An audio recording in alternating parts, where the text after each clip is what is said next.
अगाडि चाहिँ 2-3 जना साथीहरू चाहिँ बसिरहेको देखिरहेको छु मैले होइन। यहाँ अगाडि चाहिँ के गरिरहेको छ नि यिनीहरूले चाहिँ म उनीहरूको बारेमा चाहिँ केही बुझ्ने प्रयास गर्नेछु। हेलो भाइहरू, के छ खबर? हेलो हेलो नमस्कार। के छ खबर? एकदम बढिया छ। तर हाम्रो साथीलाई के भयो यार, अचानक बिराम भयो। होइन के भयो भाइलाई, के भयो? के भयो यार, एकासी हस्पिटलमा टाढा टाढा छ। त्यहाँदेखि अब समस्या पऱ्यो नि त यार, हेल्प गर्नु पऱ्यो हामीलाई पनि। के भएको, कहाँबाट आएको थियो? हामी त यतै पुग्नु गाउँदेखि आएको। हजुर। यहाँको एकदम एकचोटि रमाइलो गरौँ, यसो घुमाउँ, वातावरण कस्तो छ भनेर बुझ्न आएको। तर एकासी के भइदियो के साथीलाई यार, भाइ हामीलाई चिन्तित ए भइदियो। मेरो भाइ, के भयो तिमीलाई?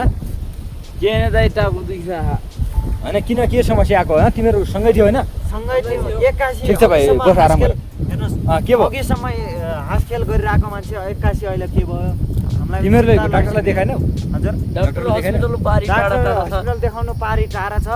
अब लग्छौँ भने त हो, अब के भयो यार, एकासी कस्तो गाह्रो भइदियो क्या हामीलाई। एक्लै छौँ, अब दुईटाले एक्लै के गर्न सकिन्छ र? ल ठिक छ, यो भाइलाई उठाऊ, लिएर जाउँ। उठो ल लिएर जाउँ।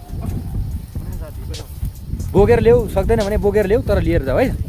के भएको हो यो समस्या बुझ्नुपर्छ हामीले। ल लिएर जाऊ, यहाँ पारी हस्पिटल छ, हामीले उपचार गर्नुपर्छ। ल हिँड। साथीलाई के भइदियो यार, एकासी हामीलाई त